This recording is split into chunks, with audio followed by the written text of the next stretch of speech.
to the countdown.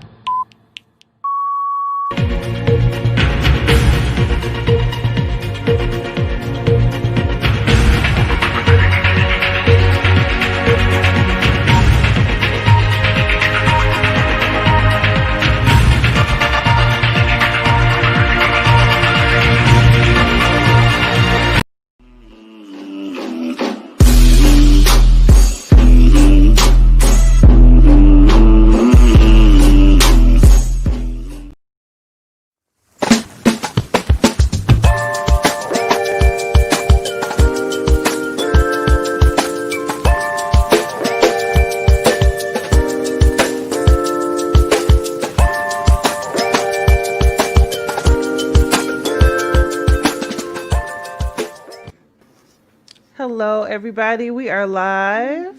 Hi. And let us know what you think about our new backgrounds. We've been experimenting with new backgrounds. They're moving backgrounds, but we don't want to be distracting. But I think they're kind of cool though. So I don't know. Give us a facelift or something like that.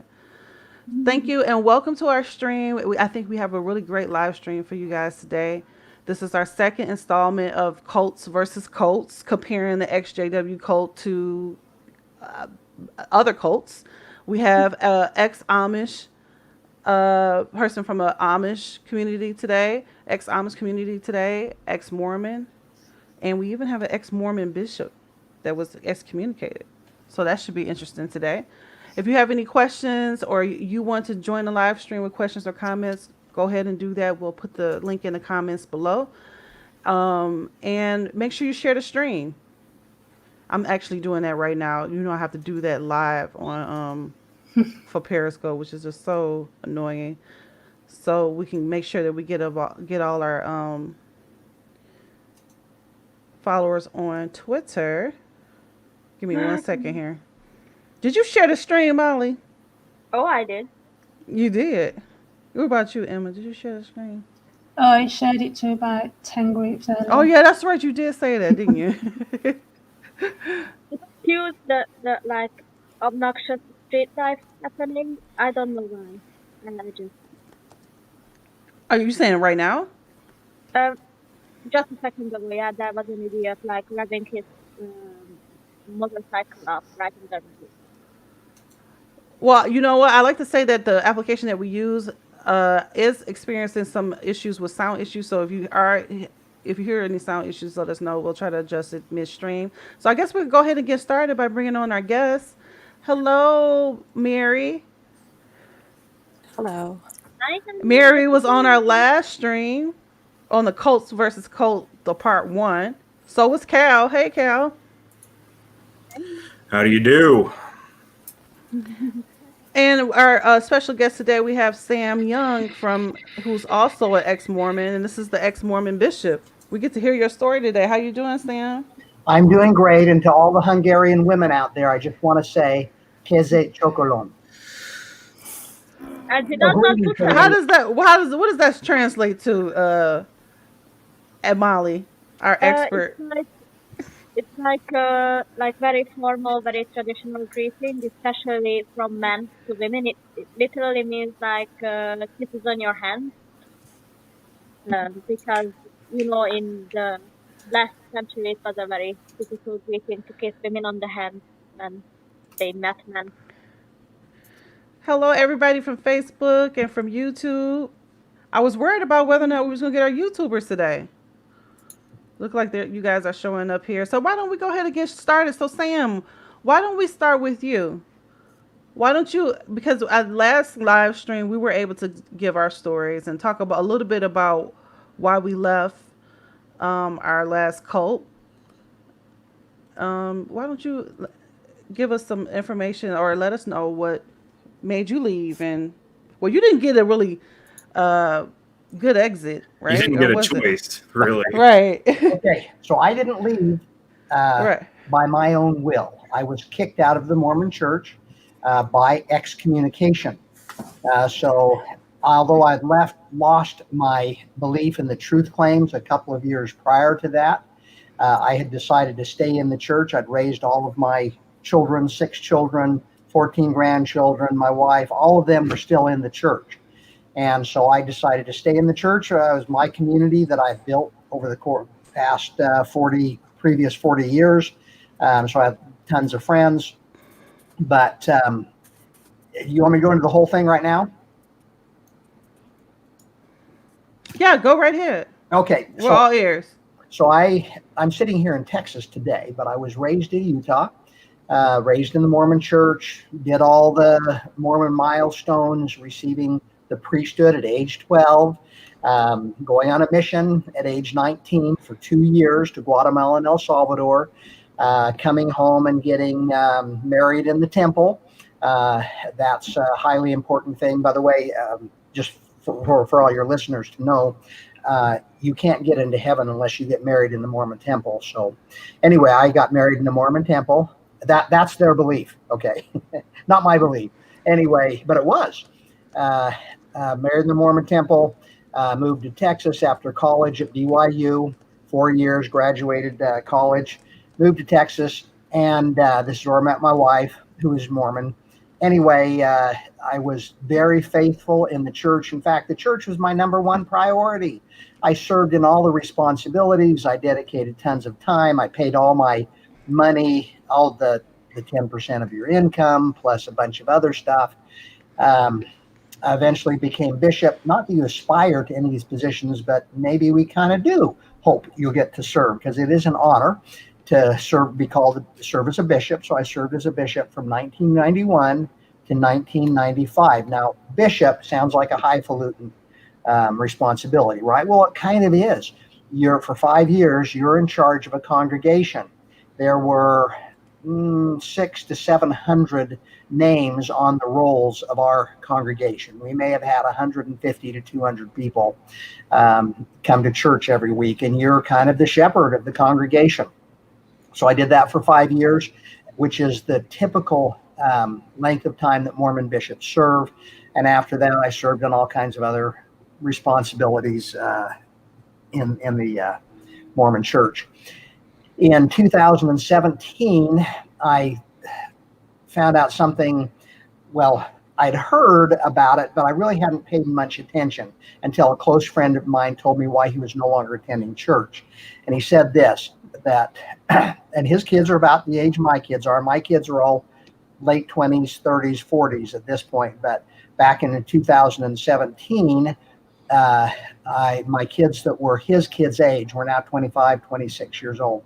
Anyway, he told me that he quit going to church because one day his son came home and said, the bishop wants to meet with me. Now, he was 13 years at this point in time.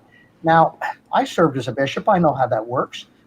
Every 6 months, the youth from now it's age 11. When I was in there, it was age 12 to 18 or to 17, are to be interviewed behind closed doors by the head of the congregation. So that was me. So you'd call them in, you'd talk to them about things and how they're doing, and hopefully give them some counsel with regards to spiritual things and try to uplift them. Well, this friend of mine in 2017 said that he quit attending church because when his son went in here for his first interview, his dad said, look, don't worry about it. I'll sit out on the couch in the hallway. Anything happens, you just walk out. I'm right there. Well, his son goes into the interview. A few minutes later, his son rushes out, white-faced, and tells his dad this, Dad, the bishop asked me if I masturbate and if I have sex with other boys. Now, his dad, I'm kind of a mild-mannered little guy. His dad is one of those imposing people that you don't want to mess with. He's my friend, but he's one of those guys. He served behind the lines in Cambodia during the Vietnam War. He was a police officer. Anyway, he just was pretty imposing, intimidating. Well, he walked into that bishop's office and he leaned over the desk and he said, if you ever ask my sons, he had 2 sons, a question like that again, I will beat you to a pulp. Well, rather than take that any more chances, he just quit coming to church. So I'm hearing this 10, 12 years after the fact. So I asked one of my girls if she had ever been asked that question, sexual questions. And she said, yes, Dad, when I was 12. Now she's 25 or 6 at this point. She said, yes, Dad, when I was 12, I was asked if I masturbated. I didn't know what, by the way, can I say words like that on this program? I should be able to, because many of the Mormon kids, they face that question behind closed doors. Anyway, she said, yes, Dad, I was asked. I didn't know what it meant. So I went to the internet. I asked my friends. None of them knew what it meant. So I looked it up online. I Googled it. Well, guess what happens when you Google masturbate?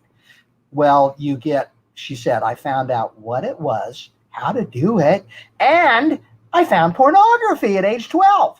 So I asked her, well, were you ever asked that question again? And she said, yes, all the time while she was a youth. Now, okay, I can say those kind of words. God damn it, that made me so mad to hear that my child was asked that question, those questions for all this time when I'm an active member of the church, paying all this money in the church, all this time serving. I served as 5 years as bishop, and I should have known this was happening. But my child, I asked her, why didn't you tell me you were asked these questions? She said, Dad, I thought you knew what was going on. I thought you approved of what was being asked me. That made me feel really bad. It made my wife feel really guilty and shamed that our child didn't have confidence that she could object to us as her parents, that we approved of it. Well, I've got grandkids now in the crosshairs of these filthy, despicable interviews that occur in the Mormon church. So I talked to my local leaders about it, that we need to change this. They responded, there's no problem. Okay, fine. I put it out on the internet. I asked the question, does this happen to anybody else? I was flooded by stories on the internet.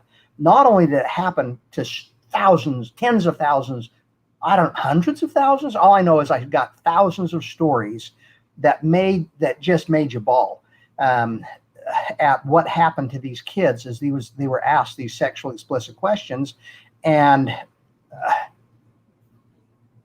just horrendous questions that shamed the children, that caused many children to turn to drugs, to quit studying. They felt worthless. Their self-worth was gone. This asking sexual explicit questions, and let's see, is it like 95% of boys masturbate? So the kids are faced with, do I lie about it? At least 50% of the boys lie about that. Well, good for them, I would say today. Good for you. But I don't know what percentage of the girls masturbate, but I know it's a substantial percentage. I asked my daughter, did you ever lie about it? She says, yes, Dad, just like all the other kids lied about it. Well, good for her, but she was subjected to that. But it causes all kinds of problems in people's lives, up to suicide ideation. It was like 80% of the kids reported suicide ideation because they were having these bishops' interviews where they're being shamed. Suicide attempt, over 50% of the kids attempted suicide over these interviews. And some kids actually, we've got records of some kids actually committing suicide. Died by suicide. I'm sorry I said that. There are numerous kids that have died by suicide because of the shame they experienced as children in those bishops' offices.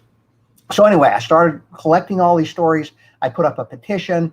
In 2 months, the petition was that the Mormon Church, the Church of Jesus Christ of Latter-day Saints, stop one-on-one interviews and stop asking sexual questions.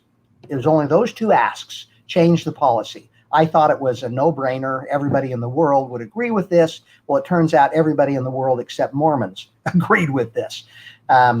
So we gathered all these stories. I printed them in a book. And there are 15 main leaders in Salt Lake City.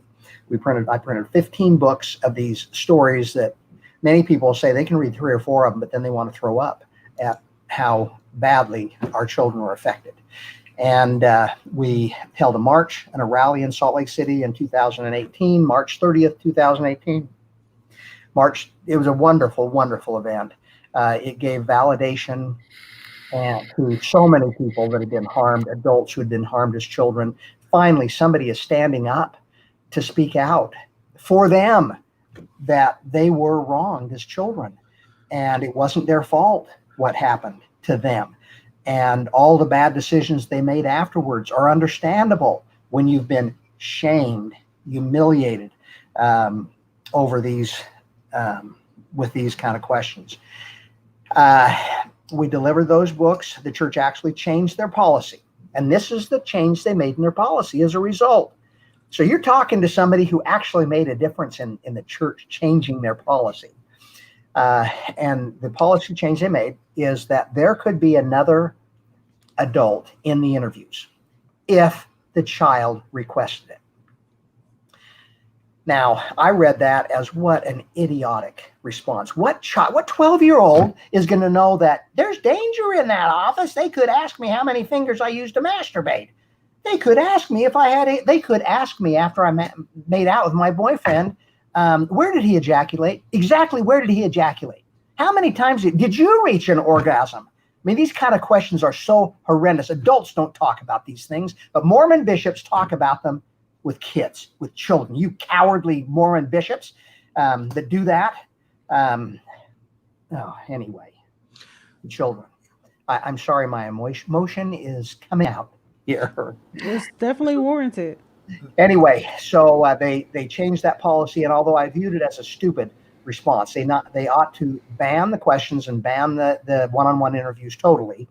But the headlines across the world, not just in Salt Lake City, but across the country and even across the world, they stated that the headline said Mormon Church now allows other adults in interviews, something like that. And I thought, okay, well, there's big caveats on that. The child has to request it, and the church isn't announcing this policy change. But at least that sent the message to a whole bunch of members that, okay, I'm going to be in that interview with my child. So it did some good things to alert many parents about that. But the full change hadn't happened. So in August of 2018, I went up to Salt Lake City for 23 days, over 3 weeks, and I went without food. I fasted. I did a hunger strike in front of the Salt Lake Temple. The Salt Lake Temple, that's right at the heart, the headquarters of Salt Lake City. That is the symbol of their church, that Mormon temple, the Salt Lake Temple. And anyway, for 23 days, I went without food. Now, I lost 35 pounds over that period of time. I gained all of it and more back, unfortunately.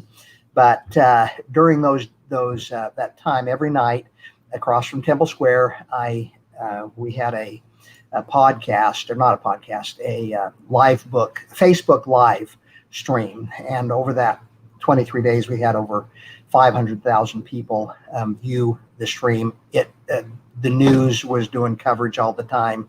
So we got massive awareness to this issue, not just the issue of Mormon children behind closed doors, but the issue of sex abuse generally. When you take a child, when it is policy that you're supposed to take a child behind closed doors, guess what?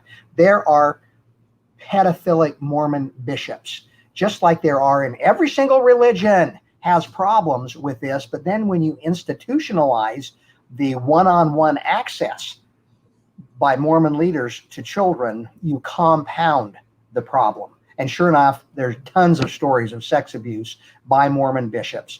There have been tons of Mormon bishops that have been convicted of sex abuse of the children that he was put in charge of. But it also grooms the kids that it's okay to talk to any Mormon leader behind closed doors. So it facilitates all kinds of bad things. So anyway, for 23 days, massive awareness. Now, in the meantime, the Mormon Church wouldn't talk to me. None of the leadership in the Mormon Church, the high leadership, was willing to engage me whatsoever, except for 2 weeks later. They sent me a letter saying that they were calling a disciplinary council. That's a nice word of saying we're holding a court on you to determine whether or not you are worthy to be a member of the church anymore. I went to that church, and it just so many weird things about that. You could bring witnesses, but my wife came, who's still a member of the church, and she talked about, for 15 minutes, she talked about was a witness for me and talked about what my intent was and so on. And then for my 45 minutes, rather than defend me, because I didn't think there was going to be any, they're not going to, I mean, they didn't even tell me what the charges were or what the evidence was before I got there. Okay, what's the evidence that I've done something wrong? But I just decided I'm going to speak up for the children. That's what I'm going to spend my 45 minutes, is speak up for the children, share the children's stories, the adults' stories of when they were children, and let those 15 men that sat there that were going to judge me, let them plainly hear what their church has done to so many of their children.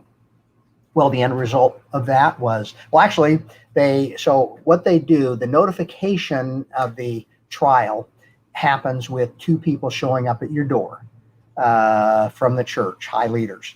And these were friends of mine. I invited them in. They gave me my letter. I knew what they were there for. And the letter was to be excommunicated, or to have the trial. Well, after the trial, the same thing happened. They showed up at my doorstep and gave me the letter. I didn't open the letter at that point in time. I decided I wanted to open it up in front of the world. I want the world to know what the Mormons' response is to someone standing up to protect children. So I scheduled a news conference, flew to Salt Lake, and by that time, I don't know, I'd had so many news conferences. The first news conference I ever had, I was nervous as all get out. But at this point, I knew what news conferences were all about, and knew a lot of the people in the media. So there were like 200 people that showed up to supporters to hear what the verdict was. All the news stations in Salt Lake City, national news showed up, the AP showed up, and I opened my letter in front of the cameras and read it, and the verdict was they were excommunicating me. They didn't state this, but they basically excommunicated me for standing up to object to a policy that had done incalculable harm to tens of thousands of children. So that's my story, how I ended up outside of the Mormon church. Thank you so much, Sam, for sharing that with us. Did you have something you wanted to say? I'm sorry, Cal. Yeah, I was just gonna mention to Sam here. I brought this up the last time that I was asked on this show, but that friend I was telling you about, the one I lived with, the one that was unfortunately molested, and then her attacker was allowed to serve a mission. I do have some notes here, and yeah, she was asked the same things you were talking about. Specifically, she mentioned that the law of chastity, when she was asked about that. And it's my understanding that some bishops will just say, are you conforming to the law of chastity? When she was asked, it was broken down into like 5 or 6 questions, all including, virginity, orientation, masturbation, stuff like that. And, it's unfortunately super common. I'm not sure where your congregation was at the time, but, this was here in southern Utah, where everyone knows everyone, and you can kind of get away with stuff like that a little easier, I reckon. Well, I think that'll segue us to our next. Looks like we lost Sam there. What our former cult's views on the handling of child sex abuse. Before we go to that, I'd like to say that the intrusive questioning in judicial or kangaroo court, I call it, type settings that some religious institutions employ. Namely, seems like cults do this. Jehovah's Witness organization, as well as the Mormon organization, put their members on trial for various different reasons. I have to say that when it comes to matters of sexuality, that the Jehovah's Witnesses are just as intrusive. When it comes to some of the questioning, you can go in any one of our groups, Jehovah's Witness groups, and hear story after story upon story of someone telling about them being in a judicial meeting or a setting where they're being judged by the elders of their church, and they are asked disgusting questions I mean, I can definitely vouch for that because I've gone through the process. Anybody that has gone through the process can vouch that actually happens in the Jehovah's Witness, or that in Jehovah's Witness organization. And I just wanted to ask you, Mary, because I don't think we got to this last time on our last training about what your cult, because you're ex-Amish, right? How they handle child Right. sex abuse. Not very well. They're, well, when I was 18, I had already been baptized, and so they have this whole thing of like much similar to the Mormons. Like Sam said, they have two men that come out and they talk to the person.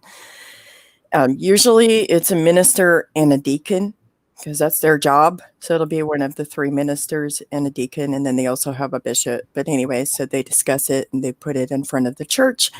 And then they go around and they ask each member of the church to do what is called the rote. While you are not present, you're not even allowed to defend yourself in front of the church or say anything about it. They just put it in front of the church, and people will bring up other things that you need to confess for. And then the church votes. However, comma, pause. As a woman, I don't know why they ever ask a woman to actually give their rote, because your rote is supposed to align with the man that is in charge of your life, basically. And so then after they've taken their rote, they'll bring the person that they're talking about back to the church, put them on their knees in front of the entire church, and have them give this confession, which I still to this day remember the exact words, because I've done it. I was one of those. But I sat there and I listened to a 17-year-old girl confess that she sinned because she enticed somebody to rape her. And so that is typical of the Amish response. Currently in the news, there is another situation where there is a 13-year-old Amish girl that is pregnant with her rapist's child. And you don't really see anything about the community doing anything. What you do see is you see the non-Amish community, the prosecutor, in the case of her rapist, is pretty much aligning himself with the rapist and protecting them. And the girl is still living with the rapist. And I just find that utterly unacceptable.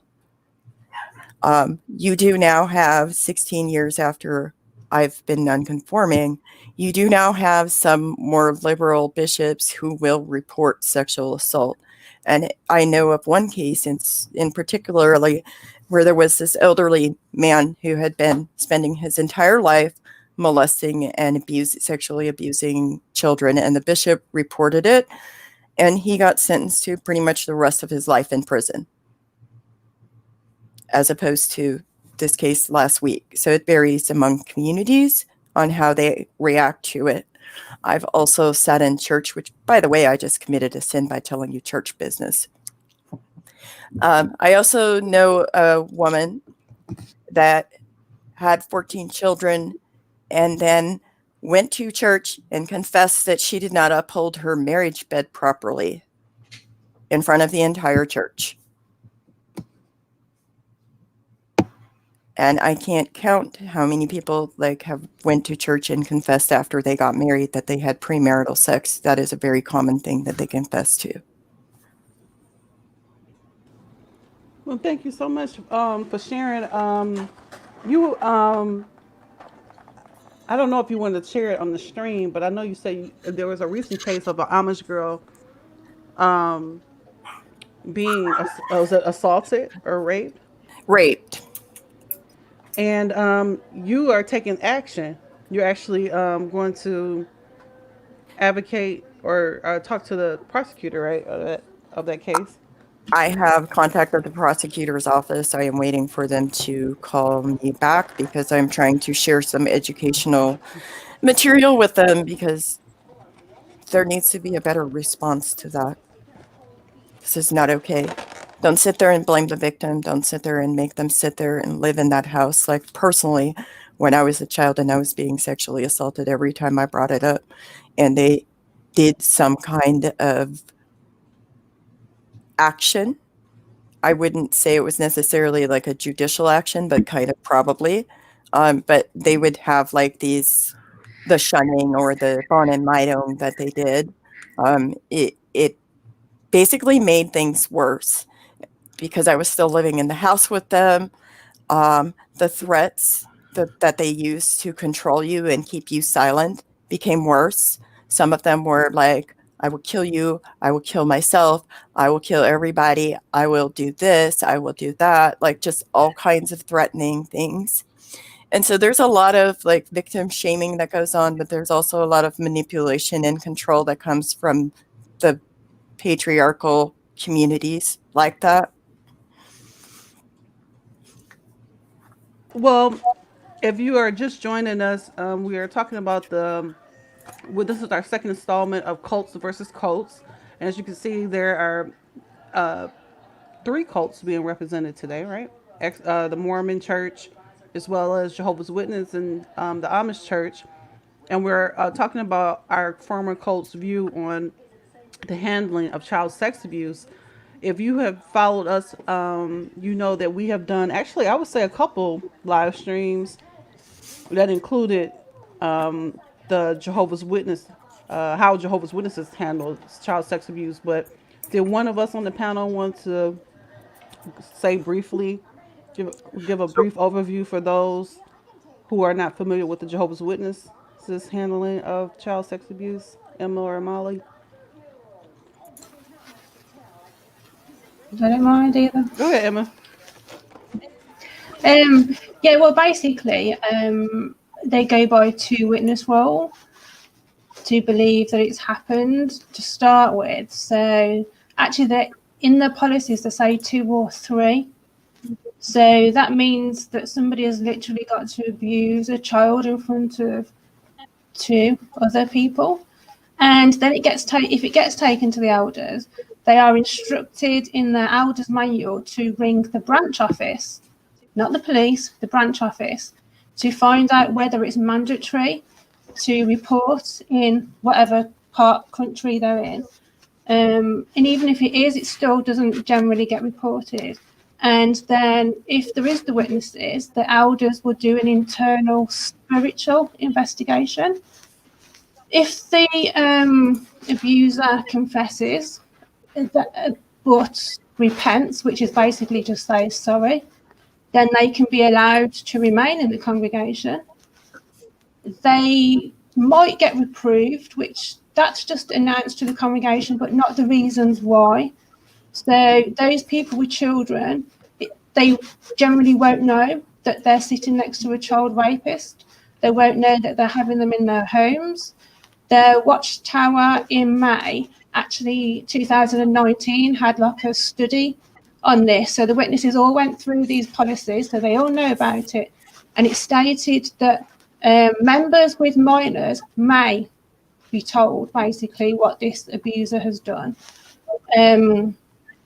If they do get disfellowshipped, quite often there's a high percentage that get let back into the congregation. And they will do something that they call remove their privileges, which basically means that they can't carry a microphone around in the meeting, they can't work the sound departments, they can't give talks from the platform. So that's their idea of punishment for raping children. They used to make it so the children had to sit in the same room as their abuser and be interviewed by 3 elders. And they have recently changed it. I think they've released literally like 3 new elders manuals in about a year and a half. And they've updated the section now where they've said that the child doesn't have to sit with their abuser anymore. So I'm not sure whether that still takes place or not. But I think if I've missed anything. I mean, if I may mention about the child sex abuse handling, is that I actually went out of my way to go to the Kingdom Hall and actually managed to speak to an elder, which they are a bit less intimidating than like Mormon bishops sound. I mean, in my opinion, they are like just from my knowledge of the the religious structure, like bishops are kind of the top dogs in like the Mormon church, but elders are not really the top dogs of the organization. So you still have like a bit of leeway with that. But I went and actually managed by sheer dumb luck. I was just bored, walked down the street, saw Jehovah's Witnesses. I walked up. One of them turned out to be the wife of the elder of my old congregation. So I went and I was like, please don't recognize me. I haven't been here in like 8 years. Don't recognize me. Just don't. At least not until I ask my questions. And basically it ended up being like a 3-hour conversation about child sex abuse and how they handle it. And he insisted that because it's a very sensitive case, they will only allow the elders to handle it and proceed with it. But at the same time, it's the parent's responsibility to report it to the authorities. So I asked, what if the parent is abusing the child? He did not answer. And then, I kept asking these questions and I actually recorded it, but my phone decided that, never mind, I'm going to delete that voice recording, even though that would have been very useful for me. But anyway. And basically the point he was making was, it's the biblical standards to have at least 2 witnesses in any kind of like abuse situation, and that anytime the parents can and may report to the police if they so feel like, but it's not like they are really advised to do that, and they do as the elders say. Like, I witnessed Jehovah's Witness elder was my adoptive father, and he abused his wife to the point of like her miscarrying, and all he got for it was like, Well, speaking dead of elder. church discipline, I Basically, think that was it. Mary, you And said that the punishment for the rapist is generally the same as the one for the victim.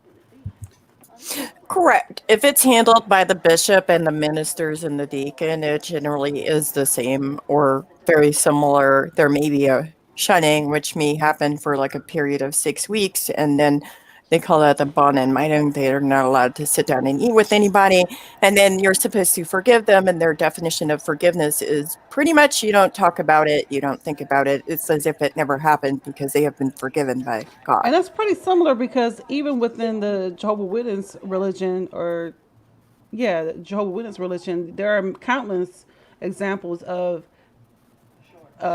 victims who come forward and they are shunned or kicked out or given almost the same discipline or even harsher as the alleged abuser. So in my case, like 16 years ago, I actually went out of the community. I was not shunned immediately. They tried to contact me until I ended up calling the sheriff's department to have them stop harassing me because they would not stop calling me, and I had written them a letter and advised them of like, this is why I'm not being a part of your church anymore. And so what had happened is pretty much a while after I had, probably like 4 to 6 weeks after that, I went to answer the phone one day, and here's one of my rapists calling me at a place where I kind of finally felt safe for the first time in my life. And the only option that I had was to report it because there was no way that anybody was going to do anything about the situation. And I reported it, and there was a whole investigation.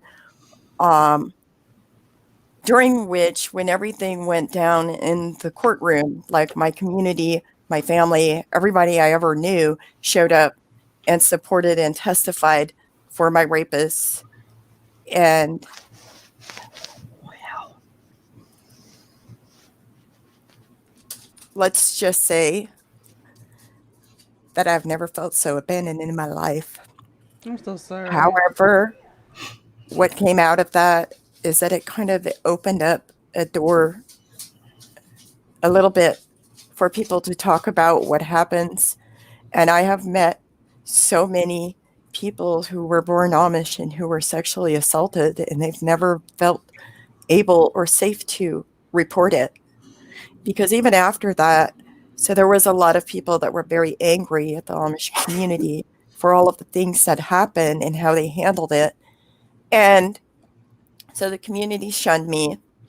I am an Apgangana. And for the entire time that I stayed in the local area, within an hour or two, they harassed me through the legal system until I ended up moving away. And even then, when I went back to visit, like 2 years later, I was still questioned in regards to my whereabouts because they claimed that I was doing things to their community. One, I never did those things. And two, I wasn't even there. So, I mean, meanwhile, my rapists are full-fledged members of the community and accepted and supported. So that's kind of gives you an example of what happens or what can happen.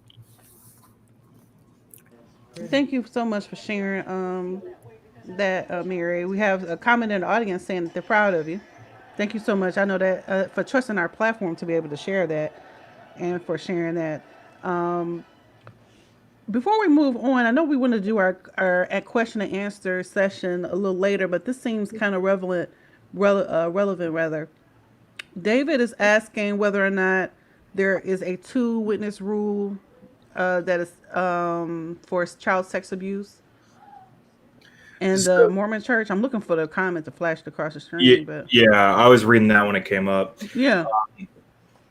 Man, not to my knowledge, no, because the problem, and probably get some confirmation here, but one of the kind of strange things about the Mormon church is it's Andrea kind of talked about this last time, but it's kind of separate in the church. So you get things that the leadership will say at the very, very, very top of the ladder, the prophet and his quorums. They'll say things, and then it's kind of up to each individual congregation as to how they're going to go ahead and interpret that. And I know that my ward, I had never heard of anything like that. It was more, there wasn't a whole lot of sex abuse in my area, at least not that was reported, not that I ever heard about. But as far as I know, no, they haven't instituted anything like that, short of, what he was saying about being able to bring an extra into the room. But as for witnesses to the crime, no, I never heard anything like that. So that sounds like that's unique to the Jehovah's Witnesses, perhaps. Yeah. Sam, I know you open. Oh, go ahead. Yeah. I was just going to go to you. Respond to that. No, there is no. First of all, until maybe this year, the policies that a bishop is to follow have been super secret. They weren't to be shared with anybody.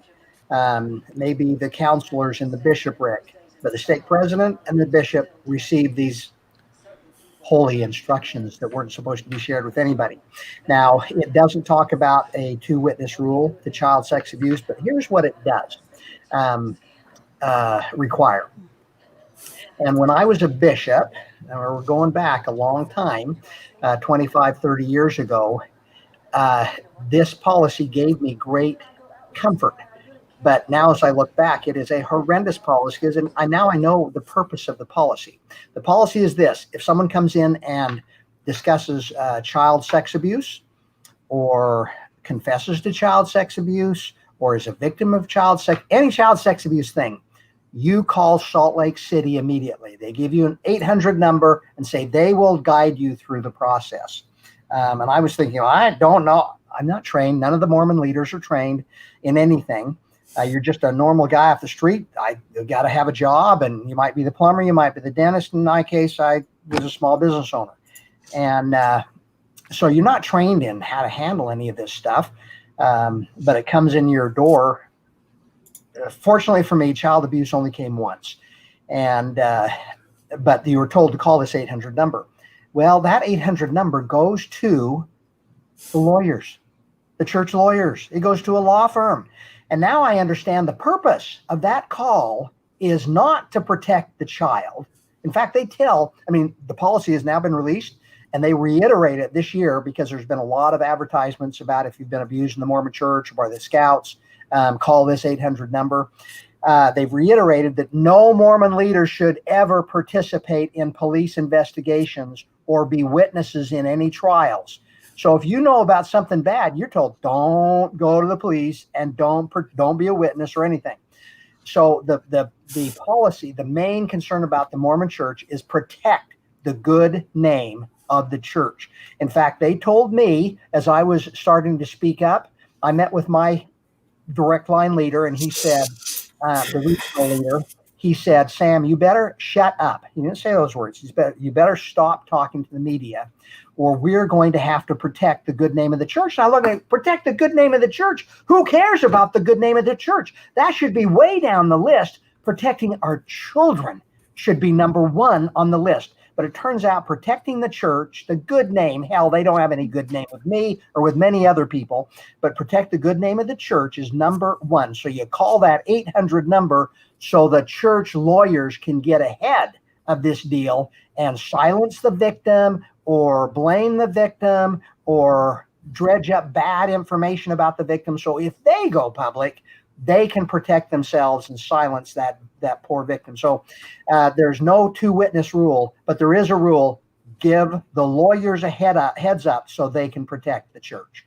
That's very similar to the Jehovah's Witnesses in that they have a central way of handling child sex abuse, and that you have to don't correct me if I'm wrong, but you have to report it to a department before you actually report it to the police, if they do it then. Because they've been caught in Australia alone over thousands of cases of which they weren't reporting when they actually should be reporting child sex abuse. So that sounds very familiar that the Jehovah's Witnesses engage in similar tactics of trying to shut the person down or the person accusing down before they can actually make it to the papers or make it to the police or anything like that. So that's very similar. I know we've been on child sex abuse handling. If you are not familiar with Jehovah's Witnesses child sex abuse handling, I just want to refer you to one of our last live streams, because I want to give the ex-Amish and the ex-Mormons the floor here. So we have a lot of information on our channels if you want to know about the handling of child sex abuse in our cult. But I'm going to move on to, in particular, you, Sam, have you answered this question, because we all answered this question last week, but just for you, that your excommunication, I think we talked before here, and did not also include a shunning in which no one, they were instructed not to talk to you, but they are doing a light shunning where they're not really communicating with you, right? Yeah, there is no shunning policy where they can't be in contact with me. In fact, they're supposed to reach out and bring back the excommunicated member to the church. Okay, excommunication is supposed to be not long-term, not forever. Well, I can tell you, not one single leader of the church has ever made a peep towards me. In effect, there is shunning. There is formal shunning from things in the church. For example, I can't say a prayer in the church. If my mother was to pass away and we were to have a funeral in the church, I couldn't share my feelings about my mom. I couldn't say a prayer there. So you can't really, I can't participate in the sacrament. So in the Mormon church, bread and water are passed to the membership. So I've been to the church twice since I was excommunicated. And the first time, it's boys that hold the priesthood. So they're a lot more powerful than any girl in the world that doesn't have the priesthood. They walk up and down the aisles with the bread and then with the water. And they literally walk past me. So they have been informed, do not even offer this to the guy. Well, the next time I went to church, they didn't do that. I was rebellious. I'll go to hell. I partook of the bread and water. Good for you, you rebel. So, I wanted to do that this year. pardon?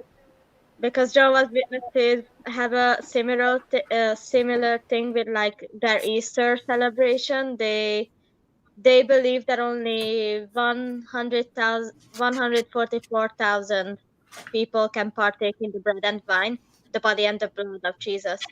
And I wanted to waltz up in their Easter celebration and partake in it, like just chug the wine and shove the bread in my face, and just watch what happens. But alas, COVID-19 happened, so here I am without wine and bread. Well, I mean, do they believe that the wine and the bread is like the body of Christ and the blood of Christ? In the Mormon, Well, Yep. it's more like emblems, but it's not like the Catholics who actually, some who believe in Eucharist, where they believe that it's the actual blood and the actual body of Christ. Yeah. So, do they Go- practice foot washing? No.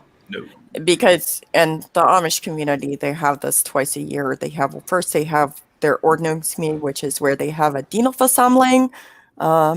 They have all the ministers and bishops and deacons of the community come together for a day or two, and they go over the Ordnungsbrief, which is their written list of their rules, and they update that. And then they have a really long church that lasts about from 9 until 3 o'clock in the afternoon. And then 2 weeks later, they'll have their Großme, which is their kind of like communication. I don't know what you would call it outside of their language. But they do pass around 1 cup for the entire church, has to take a sip of wine from a cup and a piece of bread from a loaf of bread. And they do foot washing. They wash their neighbor's foot, and they kind of do it all in the same tub of water, and it's kind of gross and disgusting and unsanitary. The first time I saw foot washing was in a Christian denomination outside of the Jehovah's Witness organization, but no, they don't practice that at all within the cult at all. No. Go ahead, Cal. Did you want to jump in here? So, one of the things I was going to say, actually, it does pertain to the last question we were going through. Still in the child sex. I'm sorry, I didn't get a chance to jump. No, you're fine. Go ahead. But I was going to say, Sam did mention the Boy Scouts, and something that I don't know how common knowledge it is, but the Boy Scouts of America is pretty much entirely run by the LDS Church. And I think they do actually have no higher up scout, no older scout is allowed to be alone with a child. I vaguely remember that being a thing towards the end of my experience with them. I got kicked out of the Boy Scouts after I lost my totem chip for the 3rd time, but that's a long story. But oh man, I'm sorry, my train of thought just absolutely disappeared. So, Cal, the Mormon Church is no longer associated with the Boy Scouts. Are they not? 2018, they announced they were disassociating. And my guess is because all this sex abuse was on the horizon and was to be revealed. So 2019, December of 2019, they completely separated. So there's no Boy Scout program, which I see as a problem, because at least the Boy Scouts had those policies you're talking about and all this really good, excellent training that they had developed. So anyway, they're no longer associated. So, and it does kind of go with that thing where, like I was saying earlier, with the kind of sexist divide, where the men are always doing the outdoorsy kind of stuff. A lot of that was, with the Boy Scouts. But I was basically kicked out of the Boy Scouts and had left the church before 2018. But no, I was kind of young back then. I don't remember a whole lot, but I do remember that there was a period where just a whole bunch of sex abuse cases came out in the Boy Scouts. And because of that, they instituted that whole, you do need to have at least 2 adults with, every kid, which is a good step. And, it is a shame that they haven't instituted that in the church itself. But the problem with the church itself is, even if they do, it's still 2 adult men, and it could potentially be with a young woman. So, the church has a long way to go in terms of their gender equality.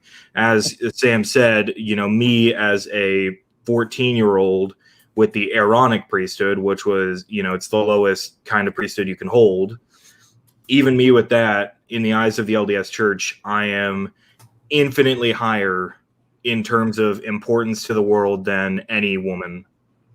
Speaking of that goes on to our next Can question. I make a comment about the foot washing?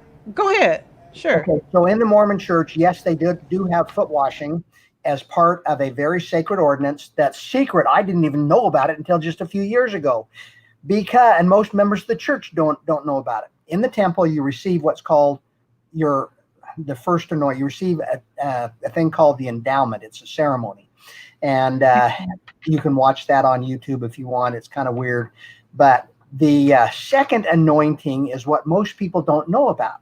The second anointing happens with very high ups in the Mormon Church, or if you've given the Mormon Church a whole bunch of money.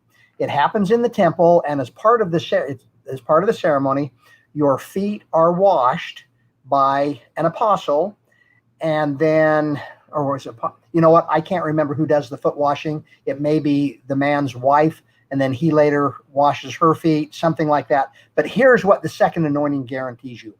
It is you're guaranteed to get into the highest degree of heaven as long as you don't murder anybody. You can commit any other atrocity on earth except murder, and you get into heaven because you have received your second anointing and your feet have been washed. So, Carl, you probably didn't even know that foot washing I is didn't. a thing that's kind of secret that occurs in the temple, and you get into VIP heaven. I'm going to VIP hell, and I will never have my feet washed, but I did the last time I was on. I did talk about because I left when I was probably just before I was 13, and I did talk last time about the baptisms for the dead and just how remarkably cultish that whole scenario is, especially with the symbology, the iconography with the bowls, and the fact that you're doing baptisms for someone who is long since dead. So I did talk about that, but for those of you, Sam did mention this, for those of you who are curious, there are a couple of apostates, I guess, on YouTube who wear secret, hidden cameras into the temple and kind of show off, the handshakes that Sam was talking about. There's a bunch of really peculiar things, and the church kind of does a good thing by not letting everyone know about this because it's very cultish. But you go into special rooms of the temple, and the whole time you're wearing your special temple clothes, you're doing secret handshakes, you're, reciting special codes and whatnot. And there is a lot of that available on YouTube if you look up kind of exposés of the temples and the hidden camera stuff. Did you know? Go ahead. During those 23 days of the hunger strike, every night we did something and had a lot of victims, a lot of victim survivors talk. One day I decided to do a washing. And so standing in front of the camera, I expressed my disgust at being associated with the filth that is happening in my church. I was a member of the church at that point in time, the filth of what is happening to our children behind closed doors. So I stripped on camera. I had a swimming suit on, and I poured water over me and, kind of washed myself, symbolically washing myself of this filthy practice that I'm associated with by being a member of the church. Then I invited anybody. I put down a little tray. I had a bunch of water, and I did change out the water every time I did this, then asked for anyone who felt shame or damage from what happened to them as children to come sit in the chair, and I'll wash your feet, and symbolically say, I'm washing. I can't really take away the shame that you felt as a child and all the damage that's done, but I want you to know symbolically that we would like to participate in taking away, washing away the shame, the self-loathing that you have felt. And I tell you, during those 23 days, that one received, and I felt awkward doing this. I'd never done anything like this before. I thought it might come across as cheesy or something, but people really, that people were touched that this gathering would go out of our way to symbolically recognize the shame, the damage, that it wasn't their fault, what happened to them. Anyway, so I did participate in a foot washing that was a marvelous experience. Thank you for sharing that, Sam. I want to get you, Mary. Why don't you start off?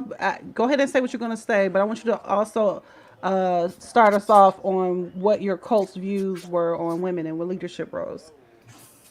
Okay, so you might have to remind me of what your cult's views on women in leadership roles was. Okay. Because, so for me, like in my experience, like what you're talking about here, like for example, my bishop blamed me for being sexually assaulted as a child. And so that's in direct, like what you're in that consideration, it's unheard of for a bishop to like actually sit there and do something and symbolically say like this was not your fault. So that is a big deal. And thank you for doing that, because I'm sure that really helps some of those people. I appreciate hearing that. I'm glad to hear that. Thank you. Thank you very much. But I've never heard of anything like that happening within an Amish leader doing that for the victims of a sexual crime. It's more or less. And I think it was even more meaningful because at the time I was a bishop. Yes. The Mormon Church, once you're named a bishop, you're a bishop, even though you don't have a congregation. So. Same. In the Amish Church, if you're a bishop until you're dead. Yeah. Okay. Same thing in the Mormon Church. Same as a minister, deacon, like you cannot be removed from that power. And another thing is like an Amish bishop, for example, like you will have judges that will literally give, and they have done this ever since Wisconsin versus Uter happened, is they will give bishops like the control of like how they punish their members and how they do this. And they will allow bishops to have complete control over criminal acts. Absolutely unacceptable. Yeah. And so bishops hold a lot of power in the Amish church nowadays. They did not historically before that happened, but they do now. Because before that happened, the church would have a disagreement and then they would split. And now they don't have so many splits. They don't have what they call the schism. They don't have that. That doesn't happen. So going back to the question, what was your cult's views on women in leadership roles? Yeah. Well, what leadership roles are we talking about? Were women able to occupy any type of leadership roles? Or maybe we should start there, because I know. Let me tell you where an Amish woman is not. She is not a part of the ministry. Any decision she makes in church business should be aligned with her husband, her brother, her father, whatever man is making decisions for her in life. And matter of fact, my mom was a widow. So my biological father was killed when I was 5. And we lived in her home community for about 2 years. And during that period of time, we lived in this house. And they had men set up to manage the money that the church gave her so that we wouldn't starve. And the community gave us so much liver that to this day, I still cannot stand the smell of liver, the taste of liver. Like that was sometimes like the only food we had to eat was literally lard and flour mixed together and river soup. I hate that stuff. It is disgusting. So do women have leadership roles? No, absolutely not. They were much like the Mormon women, taught to like cook, clean, keep a garden, keep the house, take care of children, and however many boys you had, that was kind of like your value. If you were a woman who had like 14 girls, well, there must have been something wrong with you because God did not bless you with a with a boy. Sorry. And not to mention, like, if, like, for example, one of my rapists would do this manipulative stuff where he would go and he would throw a fit because he did not want to do this thing that he was supposed to do, whatever kind of work it was. And he would do that. And then they would make me go do his fucking job. because he didn't want to do it. Wow. Like just stuff like that. Like you have no autonomy. You are nothing. You are supposed to be a subservient woman, not look at men in the eyes. You're supposed to provide this other part of it where you give men all the power. Well, you know what? I have to, Linda. Leads me to a segue to the Jehovah's Witnesses view of women in leadership roles, and she says women in the JW cult are the effing underdog, which is probably an understatement. Like you're saying, similarly, Mary, your value in the Jehovah's Witness organization as a woman is pretty much whether or not you're attached to a man or not. Right. What I mean, if you're not married, then that I mean, it's almost like a I don't know. Help me out here, So, Emma. so is it like if you're not married, the community kind of looks down on you and doesn't treat you the same? Like that is the same in the Amish community as well. Yeah, They um, kinda like we had that. That first of all, in my town, we had very limited like young JWs because I don't know reasons. But basically, the thing is, even married women were looked down upon if they acted in ways like there was a woman and like a young married couple, and her husband was an elder, which is in the Kingdom Hall ranks the top dog, and basically she would sometimes have her hand on his shoulder and stuff like that while answering questions during the studies, and in like the car groups they would like not shame her and say how much of a whore she is for like pawing her goddamn husband, which is like she didn't paw him, she just put her arm around him publicly. And I used to have I'm asexual, by the way, so it always makes sense in this information, but basically I used to have like literal panic attacks tied to marriage and sex, because sex seemed like invasive and intrusive to me. Like I just wanted nothing to do with it. And back then, obviously, I was brainwashed into thinking that everyone is just heterosexual. And obviously, that did not do me any good in realizing that that panic is not supposed to be there when you think about a relationship. It's not healthy and it's not natural.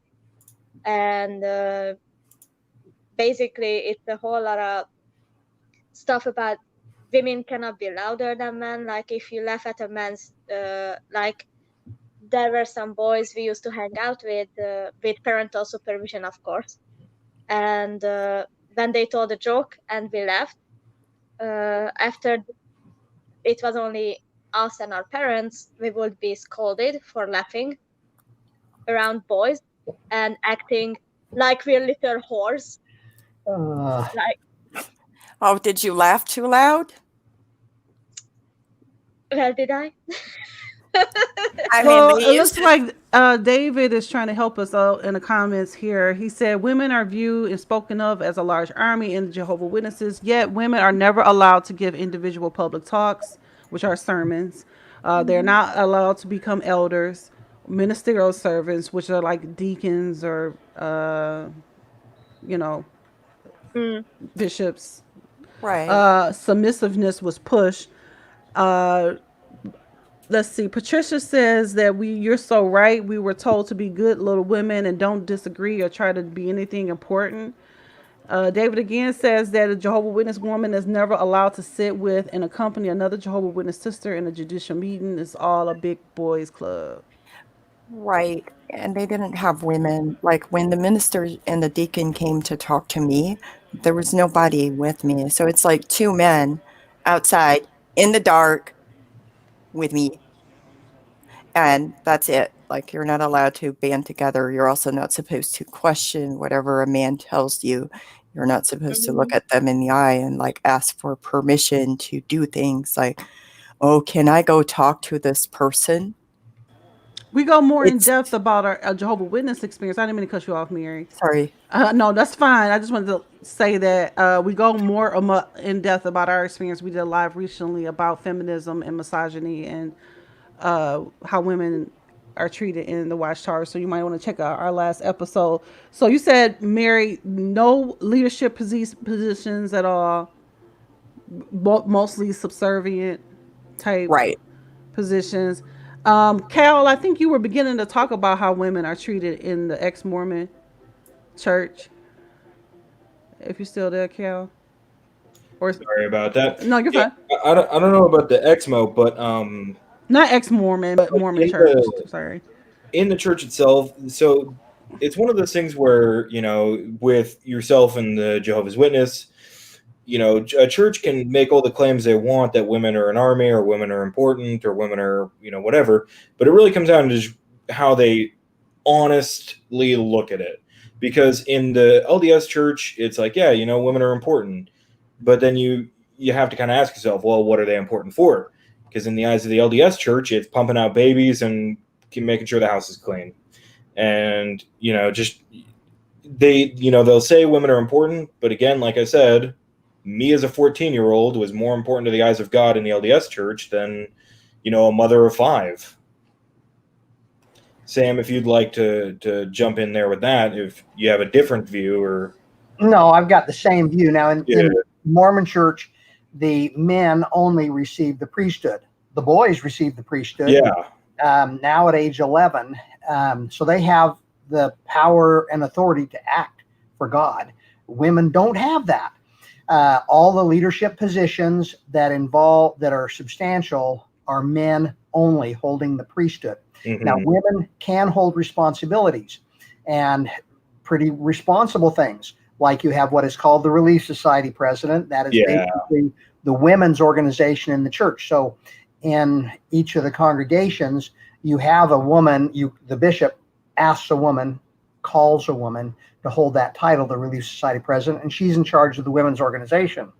But you won't have women presiding or supervising anything with regards to, or having power with regards to men. The other thing that's common, or that you have the children's organization, that is always run by a woman. And so she does have some authority over the boys from age, 2.5 up until age 11, that she would be supervising the teaching and programs for. But as far as the leadership in the ward, the region, the general leadership, anything that is substantive, the women have nothing to do with. It's all men. Now, there is kind of an exception to that, in that the men recognize the women are much better at doing things, and you can pawn things off to them. So when you're planning an activity, you give the women all the hard stuff to do, and you kind of show up. Not too long ago, maybe 5 years ago when I was still involved, I can remember one of the boys, so you've got the Boys and Girls Organization for the youth, ages 11 to 17, and the boys were given, they had an activity coming up. And so they're parsing up which things the boys and girls are going to do. And this 17-year-old kid, he said, well, we always give the women the stuff that takes work to do. So, yeah, the women are looked at, man, if we need something done, we give it to them, but we're in charge of it. Yeah. So, you know, here in my neighborhood, by the way, I'd like to say one thing real quick, and that's David Wickland. Your perception of Mormonism, 100% correct. Multi-level marketing, huge thing down here in Southern Utah. And because Mormons all have a large amount of kids, it makes it a little bit easier to kind of pawn stuff off, especially due to the predatory nature of MLMs. That being said, also, yes, Duke, LDS, Latter-day Saints, and 11-year-old priests. Yeah, we get, you know, your first priesthood very young. You're baptized at 8, and then I believe, at 11 you get the Aaronic, and then you work up from there. And yes, even the 11-year-olds are more important in the eyes of the church than most women, almost all of them. But oh my God, it happened again. What was I talking about? Sam, you was talking about the yeah. Okay, so here in my neighborhood, with a large majority LDS, I believe everyone in my neighborhood is an LDS member. Very often we would have like these big street parties almost, where everyone would gather up at, the guy with the biggest house in the neighborhood or the biggest backyard. You'd gather up and we'd all have a big old party. And that whole thing is all going to be organized, any potluck, anything. It's all women going to be doing all the cooking. They're going to be making all the invitations. They're going to be setting up all the chairs and everything. It's all done by the women. The most work I recall doing in the LDS church is in two scenarios. And the first is, fathers and sons when you're out camping. And then the second is a very fond memory for a lot of ex-Mormons, and that's at the end of conference when the boys all go around and pick up all the chairs in the back part of the sacrament meeting. So you're trying to impress the women by picking up 6 chairs at the same time, or the best part. That sounds pretty much. I mean, the women, we did the cooking and the cleaning, and when it was big, we had to cook for the brothers when they had any type of quick bills, building projects or anything like that. Yeah. But you know what, we're at like almost at the end of our stream. We have like 15 minutes left. I just wanted to see, this is actually your question, Mary. What is your former cult's view on the end times, doomsday? I always love hearing about doomsday cults, not gonna lie. Now, I'm not aware of any end times doctrines for Mormons. No, as far as we don't have we're not, as from what I know about the Jehovah's Witnesses, from what I understand about y'all's are a little bit more intense. The most I ever got experience to it, Sam, maybe you have more as a longer member of the church, but one of the biggest things was like I was saying earlier, where the quorum or the apostles will send out an advisory statement in conference. One of the ones that came up a while back was that every Mormon should have what they call food storage with however many days worth of food and supplies in it. So it's kind of, from my understanding, a little bit like a diet doomsday cult. It's just kind of being prepared in the event that something does happen. Other than, Judgment Day, I can't think of anything extreme that the LDS Church does. Sam, because pretty much, the Jehovah's Witnesses can almost be considered a doomsday cult.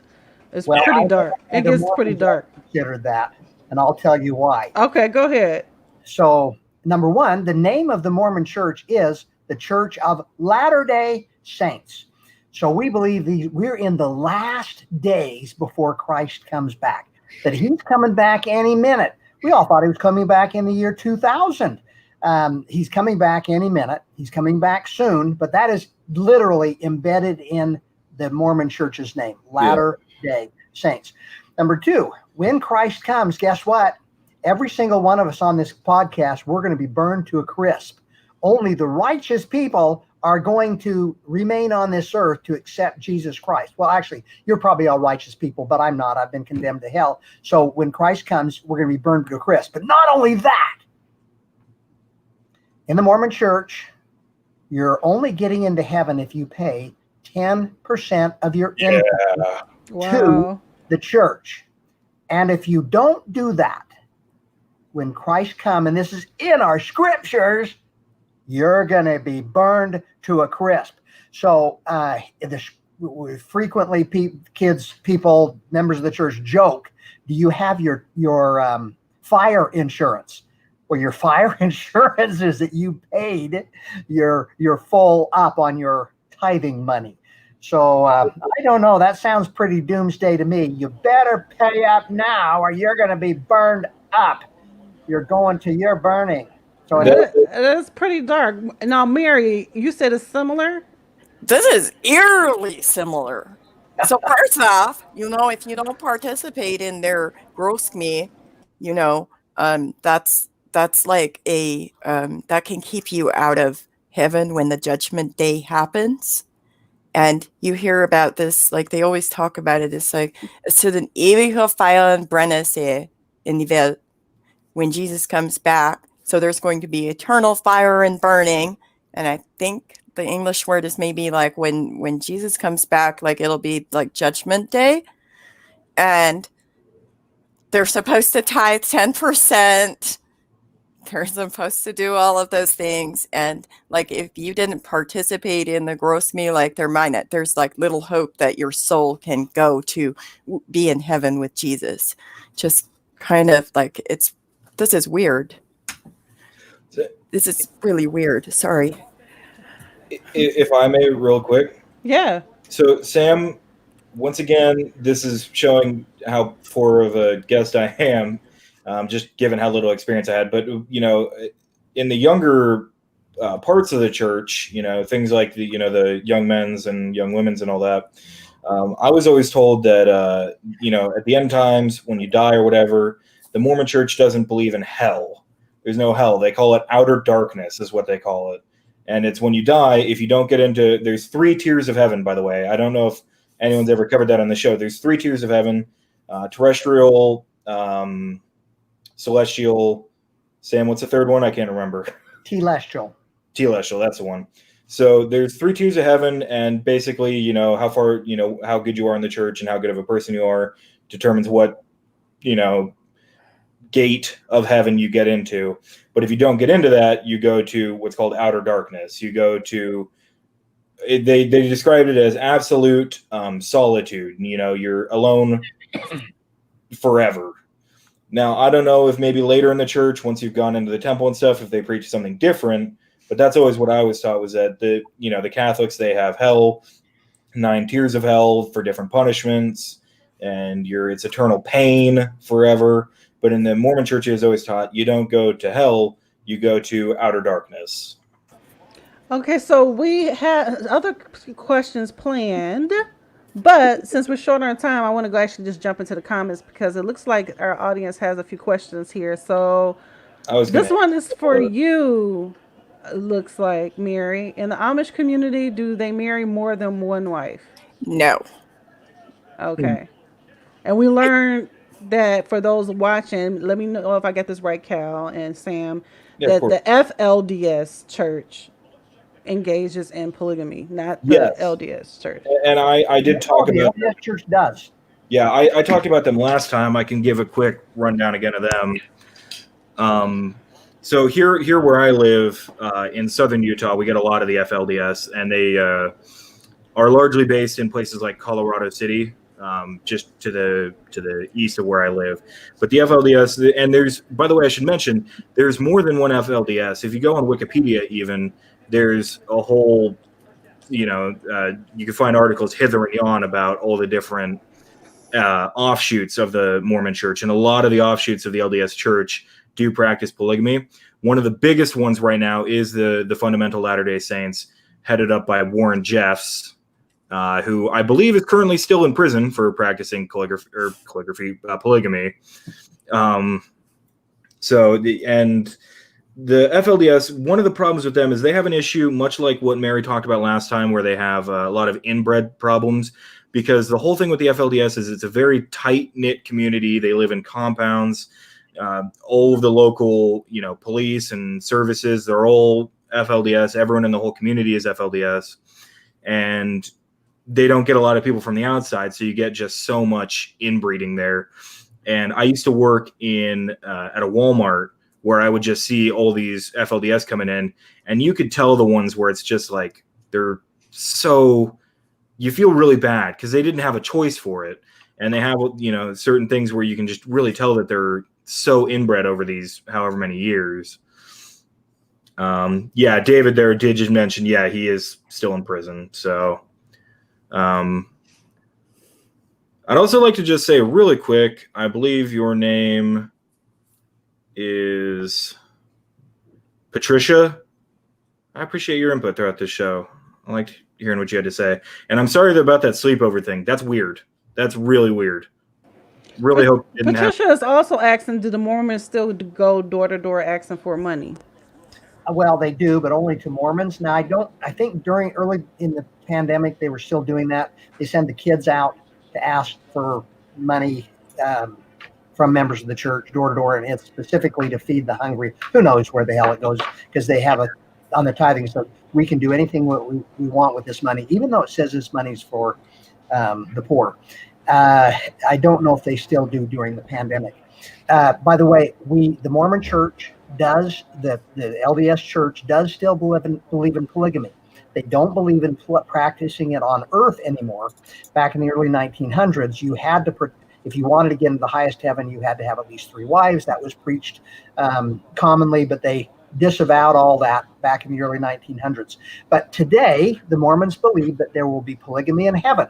So the head of the Mormon church, the person they consider the prophet, that speaks directly with God, he has been married twice. His first wife died. He's now been remarried. He will be at least with those 2 wives in heaven. The next guy in line, he also has 2 wives who will be within heaven. In fact, the Mormon church, when I was growing up, they don't focus on this very much anymore, but when I was growing up, you were going to live polygamy with many women.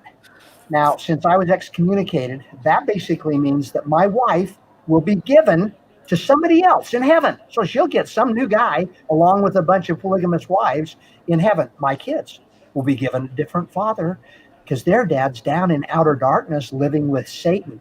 And really, kind of my prayer these days, every time I offer prayer, I pray that God will allow me to take a flashlight with me after I die, because I'm going to outer darkness. Anyway, so yes, the Mormon church absolutely believes in polygamy after this. Okay, we got a couple questions for Mary. Linda wants to know how long you were Amish. 19 years, 10 months, 3 weeks, and 6 days. And David wants to know what's the difference between Amish and Mennonites? Mennonites. So the Amish history, I think I talked about this a little. I don't remember if it was here or not. Basically, way back when they were in Europe, the Mennonites started by a man named Menno Simmons, who became disgruntled with the Catholic Church and infant baptism. He didn't agree with that, so he started what is now known as the Mennonites today. And then the Amish people, the briefest way that I can explain this is like he didn't think that the Mennonites were being conservative enough. And so it was no longer the issue of infant baptism. It was more or less the issue of like they're not conservative enough. And so then he and his group of followers split from the Mennonites and started what is now formally known as the Amish people. And the Amish people immigrated to the United States a couple hundred years ago. And there's over 200,000 of them in North America. The thing about the Amish and Mennonites is there's also many different variations. So like you can have one group that does one thing and another group that does something completely different. It all depends on the varying rules that their ministry and bishop and deacons have set up. And another question from Mary, how did you get out? By being a very disobedient girl for a very long time. Because after I went through all of the things, now my brother did something that wasn't exactly kosher with the church. He has a not Amish friend, and I knew this friend for around 10 years. And one day we were going to the store, and my brother went in the store. I don't know why I was in the truck. I don't remember this. But I said something to him about like some of the horrors that I was living through and how I just want to die. And my friend contacted a crisis center and set me up with therapy. And through that, I eventually ended up being able to remove myself from a very abusive situation with the help of some people I ended up knowing that I wasn't supposed to because I didn't have permission to talk to them.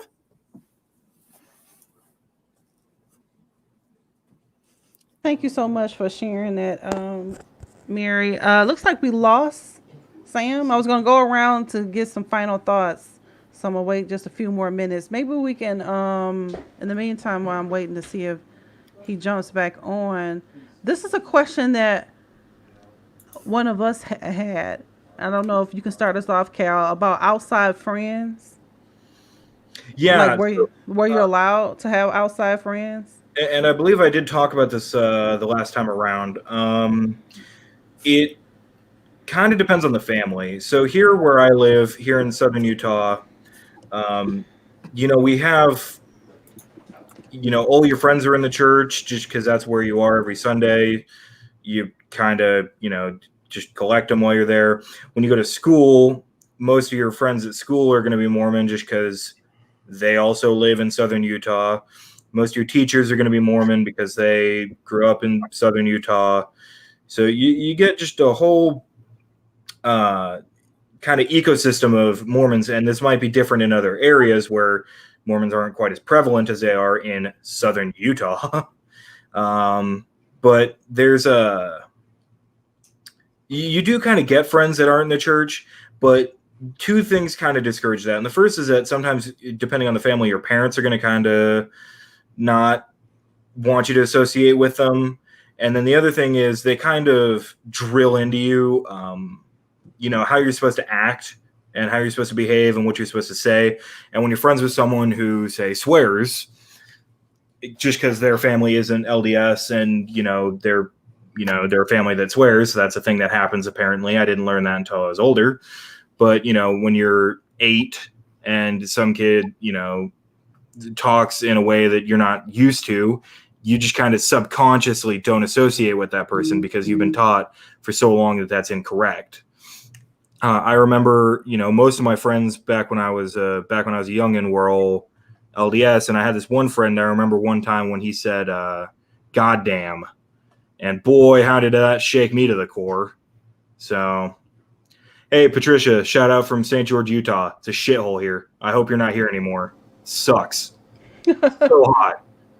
It's almost October, and it's still like 35 degrees Celsius here. I don't know if Mary, you still on the line? Are you still here?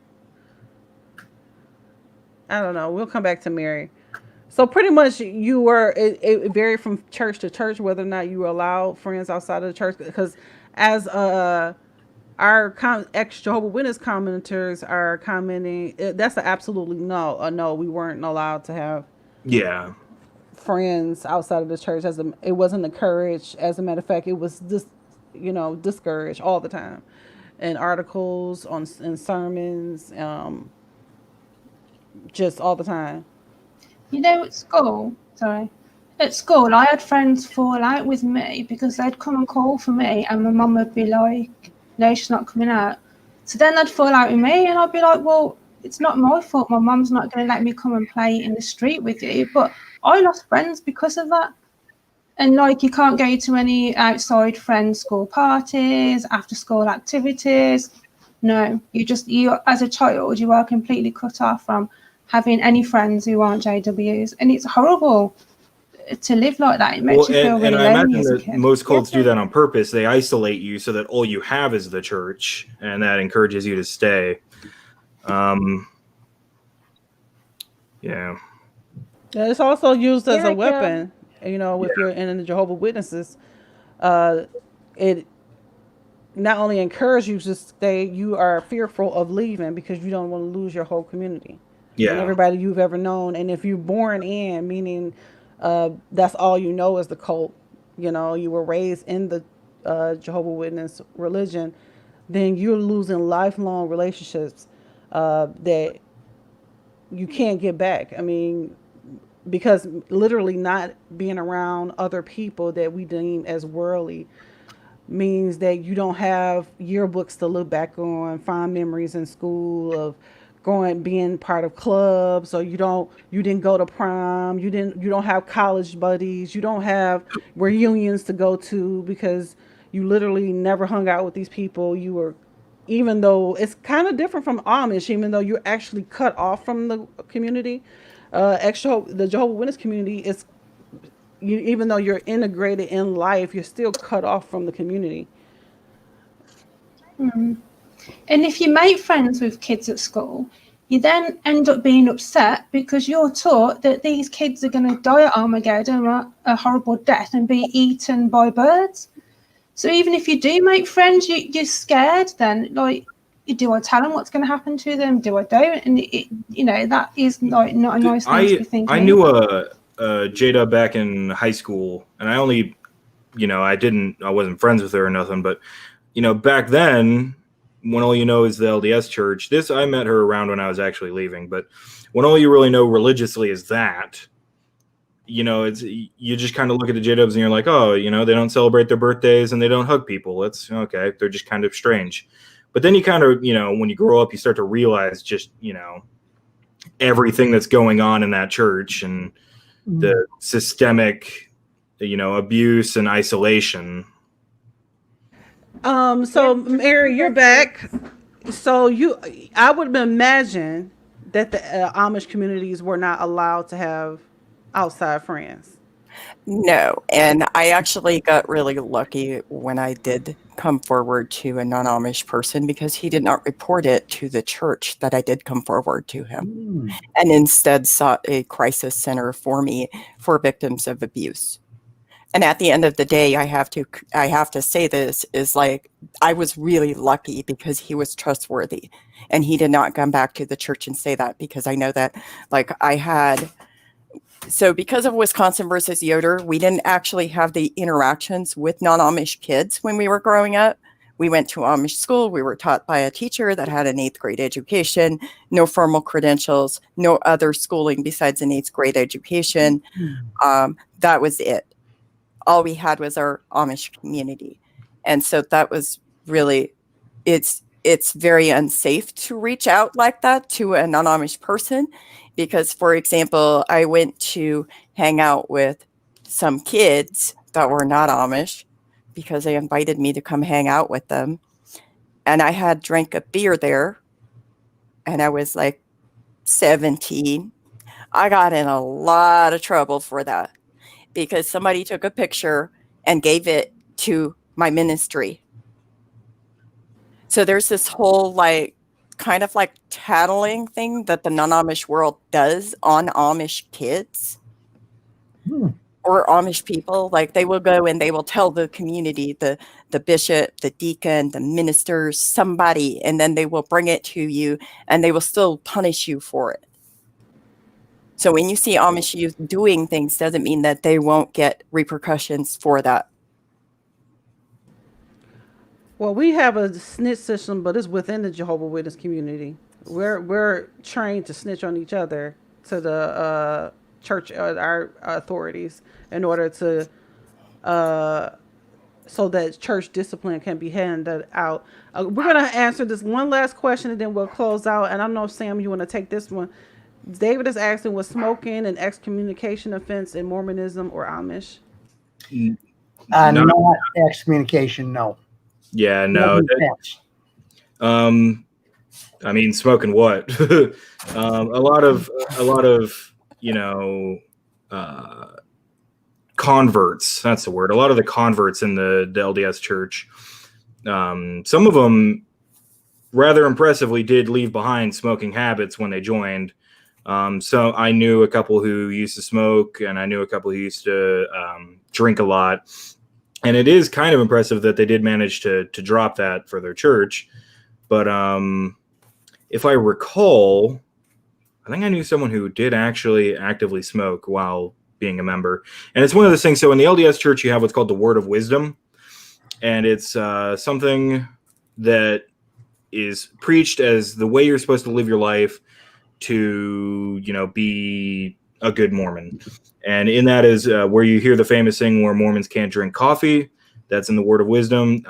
It specifically says hot beverages or hot drinks, but it's kind of just commonly associated with teas and coffees.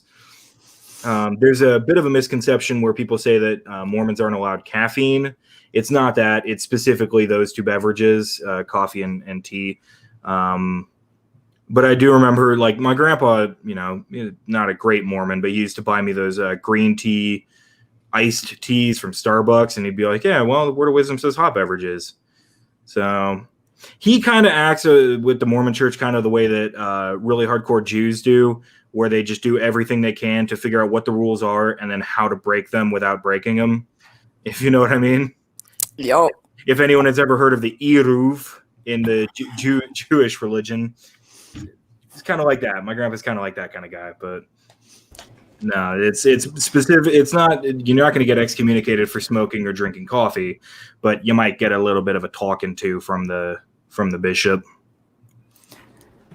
Well, we know that there are some people in the comments actually commenting saying that they were excommunicated or disfellowshipped for smoking.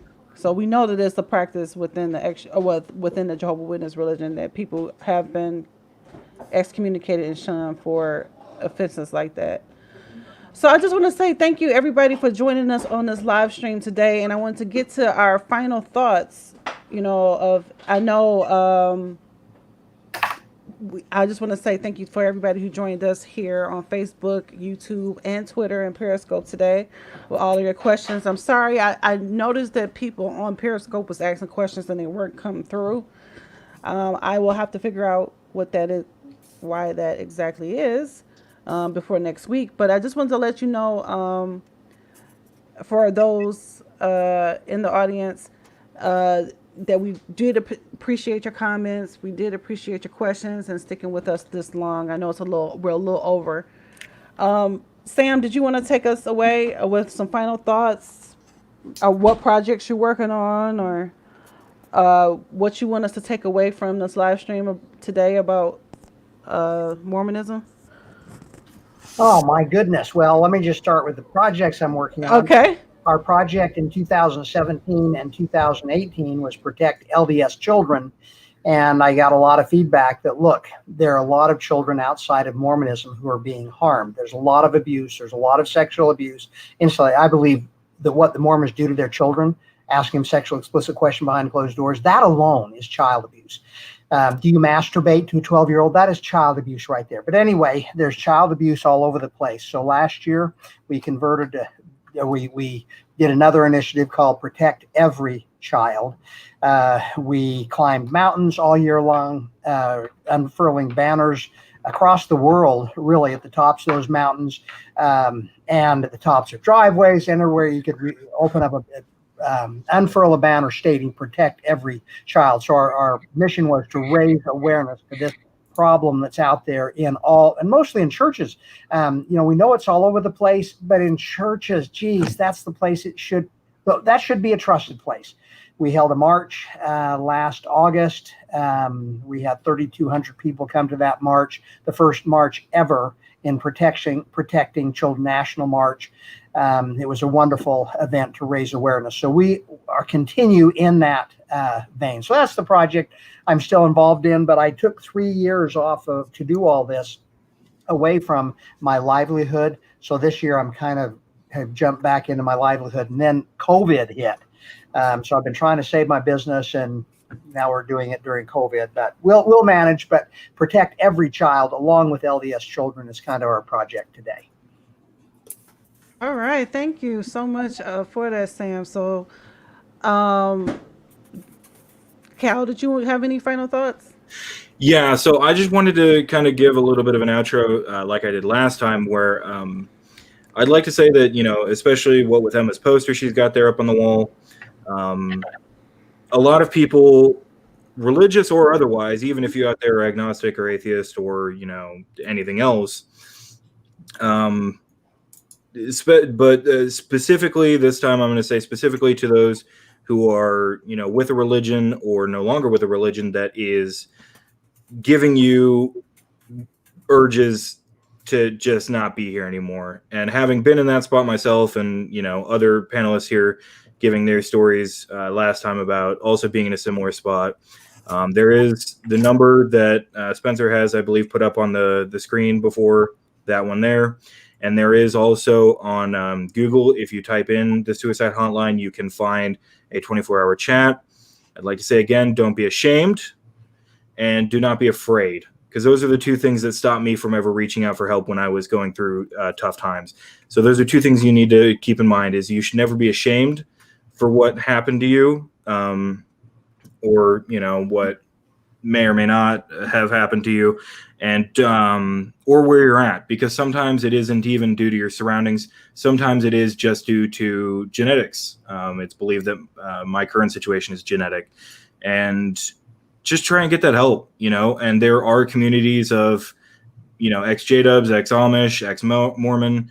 You can find those around. Unfortunately, I kind of wish I was a little bit more active in, activism for this kind of community, but Sam here is in a activism for something I'm pretty passionate about, and that's saving kids. So if you have been abused, talk to the law, not your church, because your church is going to try and hide it.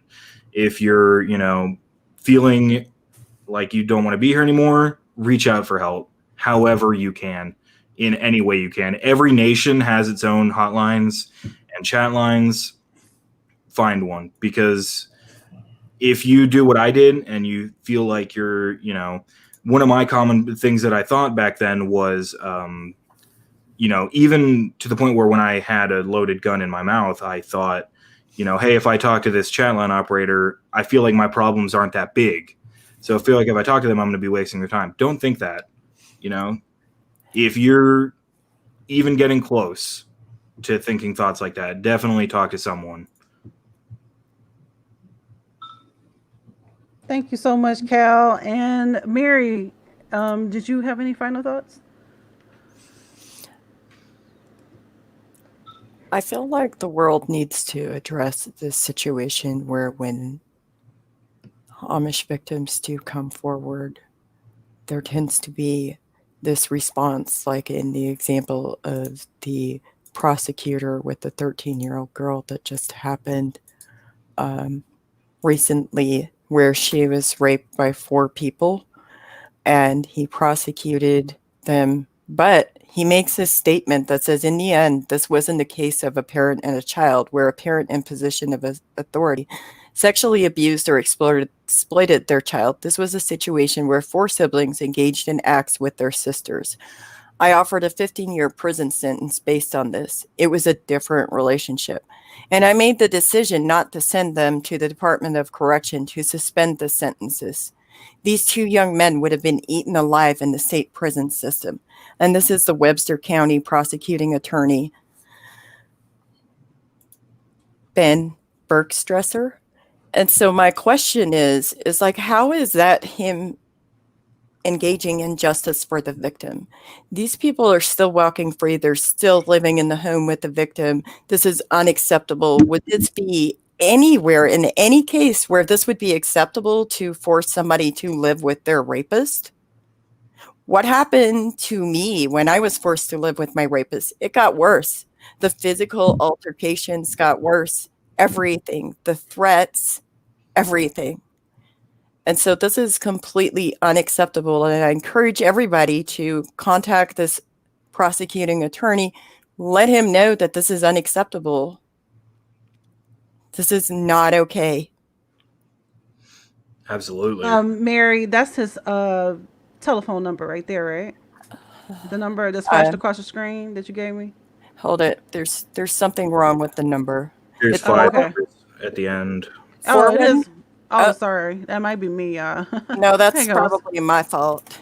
Okay. Let me go back and look. Nope. Okay. Here it is. And this is the prosecuting attorney's number? Yes. This is a prosecuting attorney deciding not to send them to the Department of Corrections.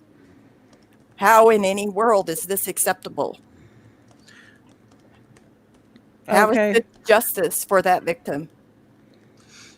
Okay, so if you resend me the number, I can retype it out. I did. Okay, let me get that. Okay. And if you're a doubting Jehovah's Witness on this stream today, you are not alone. You have 3 people on this panel, well, myself, Emma, and Molly, who have come out of the Jehovah's Witness religion.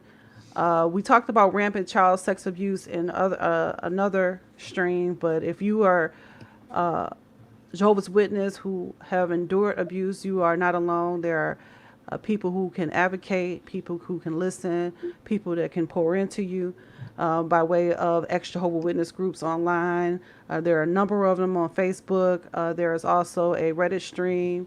There is a Reddit, not a Reddit stream, but an XJW Reddit. I think it's really huge. It has almost 30,000 people now. So and you can be anonymous. I know that we had recently a Jehovah's Witness who was coming out of the organization, a PMO, who said that they were encouraged by one of our streams, giving advice on how to leave the organization. So if you are interested in that, we'll go ahead and plug that in there because it has a lot of helplines in there. Emma, you run an extra Jehovah's Witness group that almost has 6,000 people now. Just over 6,000 now. Even though we are called ex-Jehovah's Witnesses Unite, we do also let in like Amish, that's how I met Mary, Mormons, people that have been parts of any other cults, because we all come from a similar background. People who have got close family or close friends that are Jehovah's Witnesses as well and need some advice, they can join that group, no problem. I've also got another group which I made basically for the public called What Do Jehovah's Witnesses Believe? And that's just for the public to go in and learn about all the belief systems and the policies, because a lot of people are interested, but because in my group there is PMOs and people trying to fade, we have to be careful who we let in. So I've done the other group especially for the public that just want to go and find out more about Jehovah's Witnesses. And I have a group too, is Jehovah's Witnesses and Friends, even though it is, if you're in between, we get a lot of people who are interested about Jehovah's Witnesses, a lot of people who are studies. And recently we've been getting a lot of people who are in between, who are still unraveling Jehovah's Witness doctrine. You may not be able to talk about doctrine in other ex-Jehovah's Witness groups to try to break down. So if you're in that in-between stage that you're thinking about leaving the Jehovah's Witness group, we reached about, I think 7,000. And all of us actually have platforms too. Molly, you have your channel, which you're, you can tell. I don't want to tell about your channel. Go ahead and tell about your channel, girl. Yeah, so basically I said this the last time and I will say it again for any currently religious person, and especially any currently member of a cult person. But do we look like we are trying to sell you to the devil?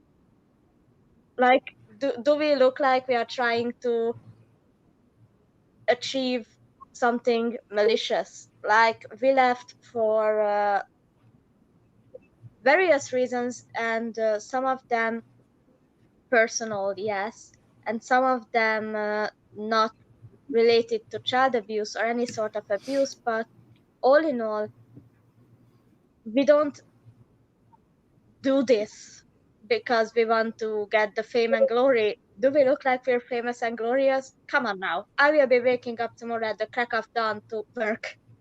if this had any money in it or anything, we wouldn't be here. And more people will do this. We do this because we care and we want to help people, and that's why we use our platforms and our voices. And on my YouTube channel I engage in various topics, me being an XJW, me being a queer person, me being diagnosed with Turner syndrome. I discuss all of these topics whenever and however I want to. Like, basically it's a mix of everything that would interest me, from art to science and all that. And this month I did like 8 videos related to suicide and how to prevent and how to assist suicidal people, because I am a suicide attempt survivor, and I believe that that's an important topic to destigmatize and talk about.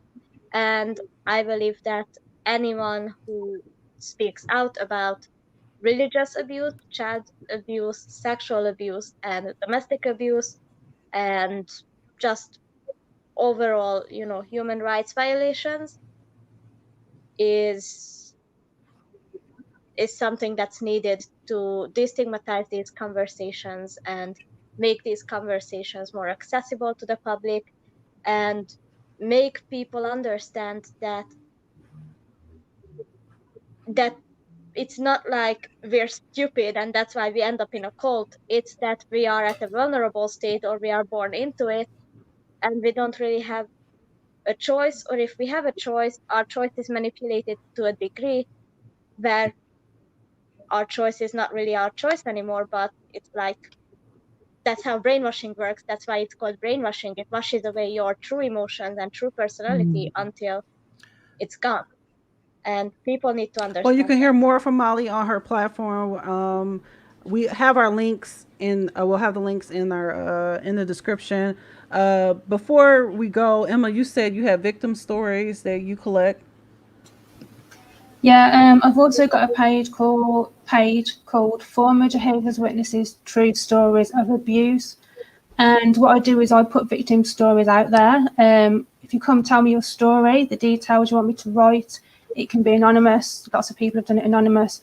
And then I publish them on Facebook, Twitter, and Instagram, just for public awareness. And also it helps some victims, to get their stories off their shoulders, so to say. So yeah, if you've got any stories you want me to tell, any abuse, domestic, mental, physical, that you suffered in the cult, I'll publish it for you and put it out there. Thank you again, Mary, Cal, and Sam Young. Thank you for joining us today, for trusting our platform, for all your stories, trusting our platform to be able to get the word out. I also wanted to let you guys know that next week is our break, our self-care break. So we will not be having a live stream next week. But stay tuned before the week after that, where we will be talking about our lives in the coronavirus pandemic. If you're familiar with our live streams, you know that we talked about or gave an overview of the coronavirus. We're going to be a little bit more intimate and talk about how it's been affecting our lives, especially since it's touched one of the Glass Tables panel's members. She's going to talk about her experience with COVID, and we're going to share our stories. And we're actually going to do something a little different and talk about some conspiracies surrounding the virus, and because we've all seen them circulating within the groups and circulating in the internet. So that should be an interesting live stream. And come one, come all. I mean, we want to hear not just our side, we want to hear the other side too. My grandfather believes a lot of those coronavirus conspiracies. Oh wow! See, this is the live stream for him. We want to hear from those, and you know what? And you know what? I won't give it away. We'll go into depth then. Hey, go ahead, Cal. Really quick, Linda, my condolences for your brother. I'm sorry to hear that. Yes, our hearts to yours, Linda. Linda is always it's frequently on our live streams. Our heart goes out to you, Linda. As you know, a lot of ex-Jehovah's Witnesses have been touched by suicide, or know of someone who's been committed suicide. So I guess that about wraps us up, unless somebody else has something else to say before we close out. I don't know how much help I could be, honestly, but if any of you feel the need, feel free to hit me up on Facebook. I reckon I don't have any social media in which I am professional in appearance, because I am not professional in any way.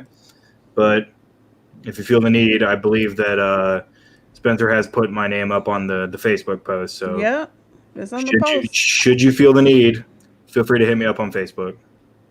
All right, so we're going to go ahead and close out. If you can connect with us offline, and I guess we'll see you guys in 2 weeks.